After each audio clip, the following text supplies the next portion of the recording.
One of the things I love about home cooking is that I know I can have a quick rummage through my fridge and come up with something I really want to eat just using everyday ingredients. It's so reassuring.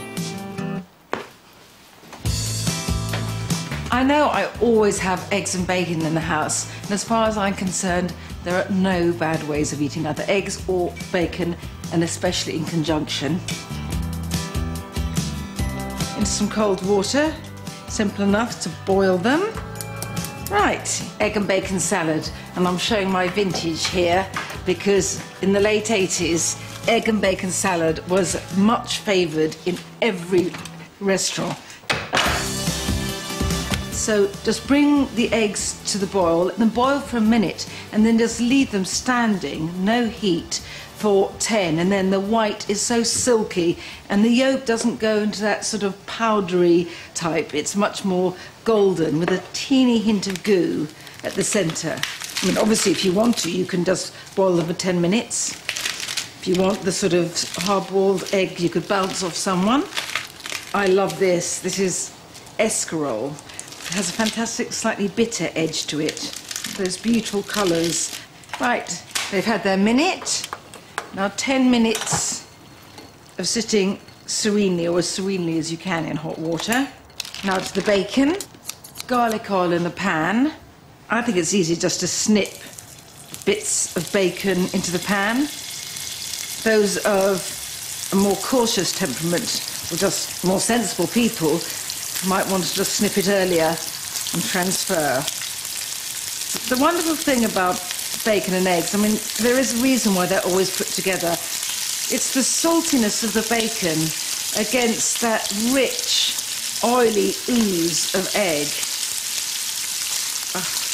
Right, that's the eggs. They've had their steeping. Just going to transfer them to a cold bath. This makes them easier to peel, but also stops that sort of green tinge they can get around the yolks.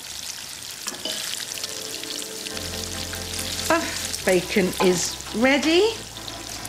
Everything is coming together very, very reassuringly. I mean, as you can tell, it's not exactly as if cooking bacon or eggs is difficult.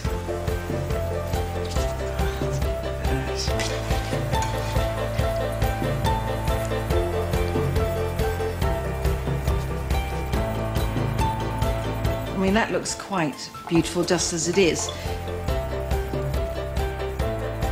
Now, the dressing. You do have to make sure you've turned the flame off underneath the pan, because otherwise, and I speak from experience, you will have a huge fire coming out of the pan. You want it hot though, so a bit of Dijon mustard, a few drops of Worcester sauce,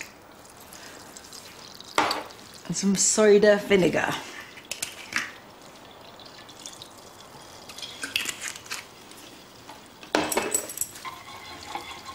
These warm dressings are so fabulous, and you'll have noted I didn't add any more oil, and that's not just because I cooked the bacon in oil, but it's because the dressing is made out of all those salty, bacony juices. Now, the eggs. I am not enormously dexterous, so I don't always peel an egg perfectly. I don't think these things matter. Well,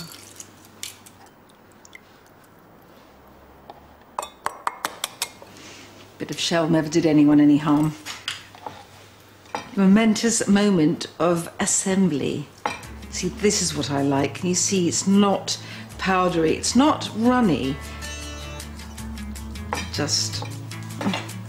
So those 80s restaurants would have been so disapproving about my cack-handedness. But that's why it's so lovely eating at home.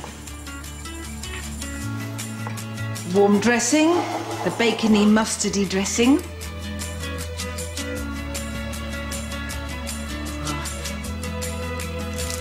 Bit of parsley, not to be fancy, but just to use as extra leaves. Now I know this is quite a big portion for one person, but really most of it is lettuce. Healthy.